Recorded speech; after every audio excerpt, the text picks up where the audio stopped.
ನಮಸ್ಕಾರ ವೀಕ್ಷಕರೇ, ನಮ್ಮ ಇಂದಿನ ಟಾಪಿಕ್ ಏನಂತ ಹೇಳಿದರೆ, ನಾಳಿನ ದಿನ ಭೀಮನ ಅಮಾವಾಸ್ಯೆ ಅಂತ ಹೇಳ್ತಾರೆ. ಇಲ್ಲಿ ಭೀಮನ ಅಮಾವಾಸ್ಯೆಯ ವ್ರತದ ವಿಶೇಷತೆ ಏನು, ಈ ಭೀಮನ ಅಮಾವಾಸ್ಯೆ ಯಾರನ್ನು ಕುರಿತು ಅನ್ನೋದನ್ನು ನಾವು ಮೊದಲು ತಿಳಿಯೋಣ. ಈ ಭೀಮನ ಅಮಾವಾಸ್ಯೆಗೂ ಹಾಗೂ ಮಹಾಭಾರತದ ಕುಂತಿಪುತ್ರ ಭೀಮನಿಗೂ ಯಾವುದೇ ತರಹದ ಒಂದು ಸಂಬಂಧ ಇಲ್ಲ.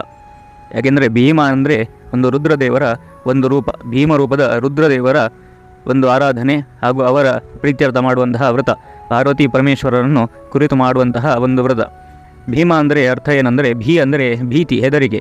ಯಾವುದರ ಹೆದರಿಕೆ ಅಂದರೆ ಅಂಧಕಾರ, ಅಜ್ಞಾನ ಹಾಗೂ ಮರಣ ಭಯವನ್ನು, ಮಾ ಅಂದರೆ ಹೋಗಲಾಡಿಸು, ನಾಶಪಡಿಸುವಂತಹ ಒಂದು ರುದ್ರದೇವರ ಒಂದು ರೂಪ ಭೀಮ ಅಂತ ಒಂದು ರೂಪ ಇದೆ. ಭೀಮೇಶ್ವರ ಅಂತ ಒಂದು ಜ್ಯೋತಿರ್ಲಿಂಗವನ್ನು ನಾವು ಕಾಣ್ಬೋದು. ಭೀಮೇಶ್ವರ ಅಂದರೆ ಹಾಗೆ ಈ ವ್ರತವು ಭೀಮೇಶ್ವರ, ಜ್ಯೋತಿರ್ಭೀಮೇಶ್ವರ ವ್ರತ ಅಂತ ಕೂಡ ಇದನ್ನು ಕರೀತಾರೆ.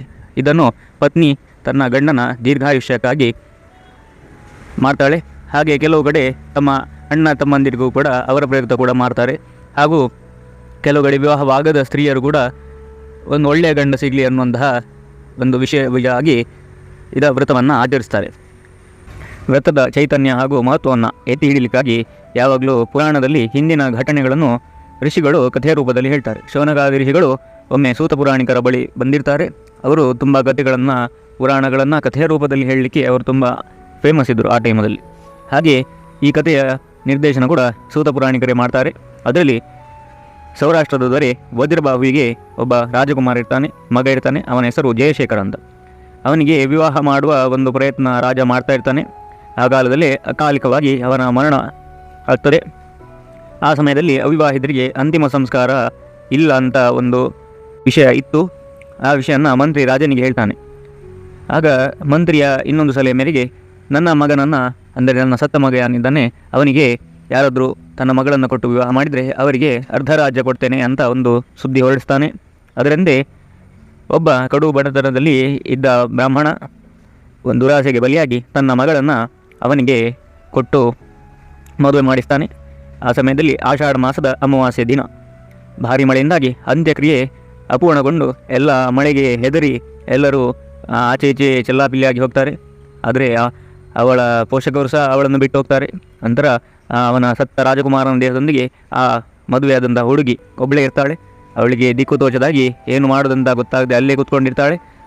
ಅವಳ ಒಂದು ಹೆದರಿಕೆ ಹಾಗೂ ಗಂಡನ ಮರಣದ ಒಂದು ಭೀತಿ ಎರಡನ್ನೂ ಅವಳು ತಲೆಯಲ್ಲಿಟ್ಕೊಂಡು ಒಂದು ವ್ರತದ ಸಂಕಲ್ಪ ಮಾಡ್ತಾಳೆ. ಅವಳ ತಾಯಿ ಮಾಡ್ತಿದ್ದ ಒಂದು ಭೀಮನ ವ್ರತದ ಆಲೋಚನೆ ಮಾಡಿ ಅಲ್ಲಿ ಒಂದು ಮಣ್ಣಿನಿಂದ ಒಂದು ಲಿಂಗವನ್ನು ತಯಾರಿಸಿ ಹಾಗೆಯೇ ಒಂದು ಜ್ಯೋತಿ ರೂಪದಲ್ಲಿ ಆ ಪಾರ್ವತಿ ಪರಮೇಶ್ವರನ್ನು ಪೂಜೆ ಮಾಡ್ತಾಳೆ. ಅಲ್ಲಿ ಸಿಕ್ಕಂತಹ ಒಂದು ನಾರು ಏನಿದೆ ಅದರಿಂದ ಅವಳು ದೀಪವನ್ನು ಮಾಡಿ ಅಲ್ಲಿ ಒಂದು ಜ್ಯೋತಿ ರೂಪದಲ್ಲಿ ಆ ಭೀಮ ರೂಪಿಯಾದಂತಹ ರುದ್ರದೇವರ ಪೂಜೆಯನ್ನು ಮಾಡ್ತಾಳೆ.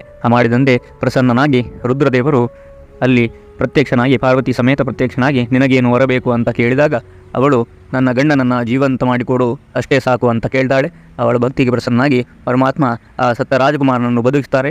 ಈ ವಿಷಯ ಇಡೀ ಊರಿಗೆ ಗೊತ್ತಾಗಿ ಊರೇ ಒಂದು ವಿಸ್ಮಯಕ್ಕೆ ಒಳಗಾಗ್ತದೆ. ಇದರಿಂದ ನಂತರ ಕಾಲದಲ್ಲಿ ಆ ಆಷಾಢ ಅಮಾವಾಸ್ಯೆಯ ದಿನ ಎಲ್ಲರೂ ಈ ವ್ರತವನ್ನು ಆಚರಿಸಲಿಕ್ಕೆ ಶುರು ಮಾಡ್ತಾಳೆ. ಅಂದರೆ ಅವರ ಗಂಡನ ಒಂದು ದೀರ್ಘಾಯುಷ್ಯಕ್ಕಾಗಿ, ಅವರ ಅಣ್ಣ ತಮ್ಮಂದಿರ ತಂದೆಯ ಯಾರದಾಗಲಿ ಒಂದು ದೀರ್ಘಾಯುಷ್ಯಕ್ಕಾಗಿ ದೇವರಲ್ಲಿ ಪ್ರಾರ್ಥನೆ ಮಾಡಿ ಒಂದು ಮಾಡುವಂತಹ ಈ ವ್ರತ. ಹೀಗೆ ಈ ವ್ರತವನ್ನು ಮಾಡ್ತಾರೆ. ಆದರೆ ಇದರಲ್ಲಿ ಒಂದು ತಿಳಿಬೇಕಾದಂತಹ ಸಂಗತಿ ಏನಂತ ಹೇಳಿದರೆ, ಪಾರ್ವತಿ ಪರಮೇಶ್ವರರು ಯಾರು ಅಂತ. ರುದ್ರದೇವರು ಮನೋಭಿಮಾನಿ, ಮನಸ್ಸಿಗೆ ಅಭಿಮಾನಿ ದೇವತೆ.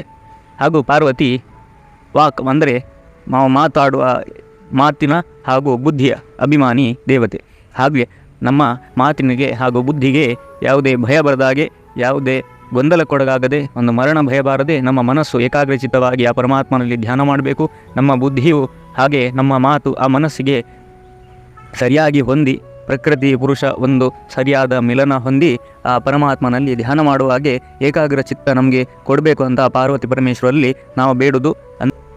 ಪರಮಾತ್ಮನಲ್ಲಿ ಏಕಾಗ್ರಚಿತ್ತವಾಗಿ ಧ್ಯಾನ ಮಾಡುವಂತಹ ಒಂದು ಬುದ್ಧಿಯನ್ನು, ಒಂದು ಪ್ರೇರಣೆಯನ್ನು, ಮನಸ್ಸನ್ನು ನಮಗೆ ಕೊಡುವಂಥ ರುದ್ರದೇವರಲ್ಲಿ ನಾವು ಬೇಡುವುದು. ಅಂದರೆ ತೈಲಧಾರಿಯಂತೆ ಮನಸ್ಸು ಕೊಡು ಹರಿಯಲ್ಲಿ ಶಂಭು ಅಂತ ದಾಸರು ಹೇಳಿದಾಗೆ, ವಿಜಯದಾಸರು ಹೇಳಿದಾಗೆ ನಾವು ಒಂದು ಪರಮಾತ್ಮನಲ್ಲಿ ಬೇಡಿ ಈ ವ್ರತವನ್ನು ಆಚರಿಸುವುದು.